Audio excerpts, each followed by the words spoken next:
President Trump over the weekend vowing to terminate temporary legal protections for Somalis living in Minnesota. The president posted to Truth Social on Friday, Minnesota under Governor Tim Walz is a hub of fraudulent money laundering activity. I am, as President of the United States, hereby terminating, effective immediately, the Temporary Protected Status, TPS program for Somalis in Minnesota. Somali gangs are terrorizing the people of that great state, and billions of dollars are missing. Send them back to where they came from. It's over. That post drew significant pushback from the left, with some questioning the legality of the move. National Immigrant Justice Center Director Heidi Altman telling the AP, quote, "There's no legal mechanism that allows the president to terminate protected status for a particular community or state that he has beef with. This is Trump doing what he always does, demagoguing immigrants without justification or evidence and using that demagoguery in an attempt to take away important life-saving protections." Meantime, Minnesota Governor Tim Walz responded to the move on X, writing, "It's not surprising that the president has chosen to broadly target an entire community. This is what he does to change the subject." But some online seem to think the president didn't go far enough. Christopher Rufo posted on X saying, "Canceling TPS for Minnesota Somalis is a great start. Next, review all asylum, refugee, and citizenship applications for any hint of fraud or technical error. Then initiate denaturalization and mass deportations up to the furthest limits of the law. They have to go home now." Sometimes I just wonder, like, okay, what? Like, because this announcement comes, but there are people like, what is happening? This is not a state of emergency that you need to now take away temporary protected status is committing a giant amount of welfare fraud. That is a demonstrated No, he said that phenomenon. Somali gangs, this is what his main issue is, Somali gangs are targeting Minnesota residents, but Tim Walz is like, what? This is not accurate. There's a large slew of gang activity. Like, this is what I mean. Like, he's like overstating. I don't know how large or to what extent there's a slew of gang activity. There is a lot of welfare fraud that has been confirmed. But that's not what he's trying to go after. So it feels like a retaliation for Omar. Omar. It feels like he's trying to like just retaliate to her community, just pick somebody to bother because it's the welfare fraud.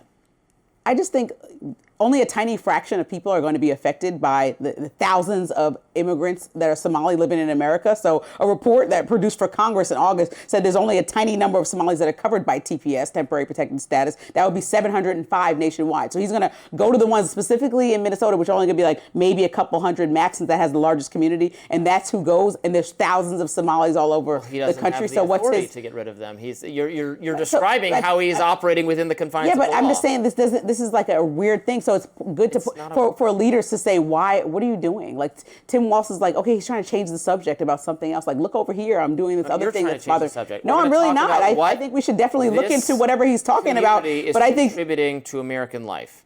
And what Christopher Rufo and others are saying is that what they're contributing this is what he's alleging, amount of fraud. And it hasn't been proven yet. Nobody can find the information. It says without evidence being offered. So offer the evidence. Show us all the fraud and show us the crimes and the gang activity, and then lay it out and let Minnesota residents and leadership there make a decision, and let the federal government get involved by dialogue with those leaders. That's usually how this thing goes. Why is he just making these dramatic statements based on evidence he hasn't presented to anybody? Immigration is a federal policy, and the federal government gets to exercise wide discretion over who is allowed to come into the United States.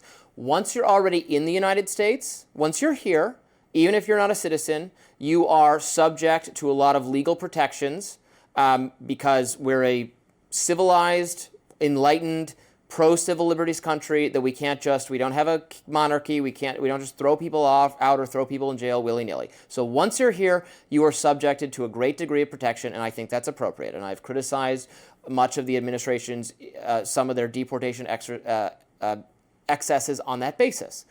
But when you're not in this country, you have no rights vis-a-vis our government. So we can, and what many conservatives would be arguing for, we should exercise greater care about who gets to come here if the people who are coming from a specific region are committing a great deal of welfare fraud or gang-related activity. I know less about the extent of the gang-related activity. There is welfare fraud. It's been demonstrated. We get to say no, particularly if people are coming for reasons of refugee status. We should want people who are hard workers or who are really smart, or really wealthy, Those people can come, in my view, from anywhere they want. And they can come here. They share our values and want to work hard. I think that the hardworking if they're Somali people, let me finish. If they're just political refugees, if their only selling point is that someone else is being mean to them, well, Al-Qaeda is mean to ISIS and vice versa. That doesn't mean you're compatible with what's going on in America. If you are compatible, I want you here. And I don't want to judge you because if you're a Somali and there's other Somalis who are criminals, but you're a hard worker, you've got high test scores, then you should come here anyway. But we got to vet you. That's all I'm saying. Trump hasn't laid out proof that a large majority of the Somalis within Minnesota are doing things to negatively affect Minnesota or the country. And so that's the point. Lay out the proof, because now you're just attacking an entire community that lives within a community that are hardworking. And the governor is saying are hardworking people. And so the temporary protected status has been extended 27 different times for Somalis because they've been hardworking since 1991, with U.S. authorities saying that it's unsafe for them to return back to conditions back at home. But see, and they've been contributing. You just contradicted yourself. No, it's unsafe for them to turn back. But that is not. But we offer temporary protected status. That's not an argument to keep them.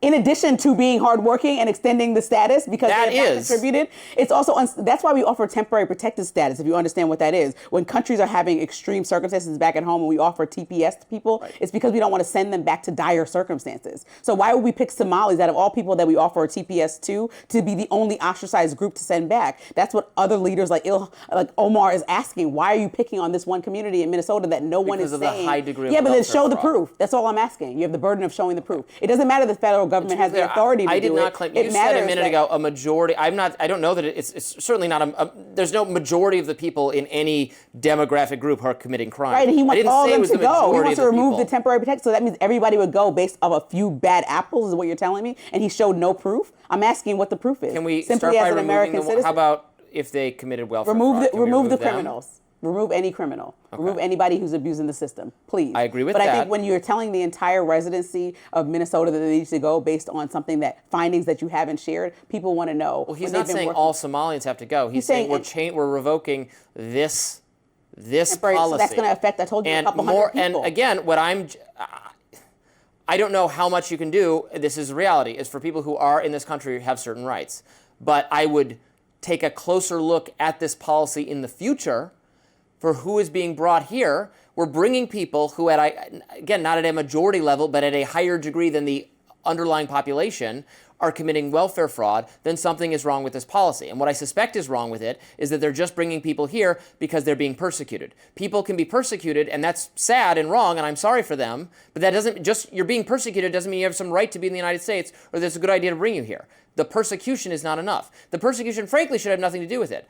There are lots of persecuted people. There are persecuted Venezuelans being persecuted by the Maduro regime that love America and love capitalism and want to work hard and want to start businesses here, and they should all come here. I'm for bringing them all in. Good, come. They love America. They want to help our country, and they're persecuted. But it's really not about the persecution. It's about the fact that they want to work hard and grow the country. If that's true of Somalis, great.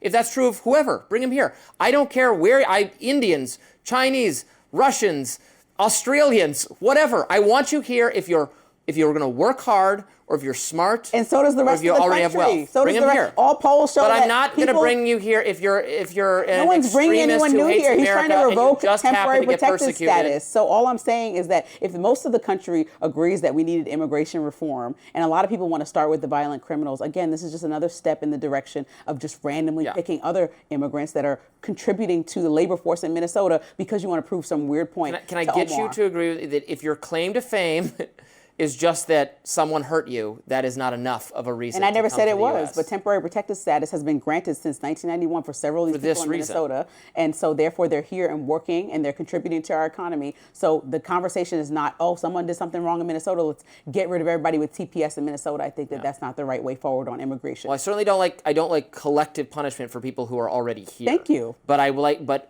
we have to vet more appropriately so that we don't end in this situation where then innocent people are being blamed for their fellow demographic. I hate that. I hate looking at people in collectivized ways.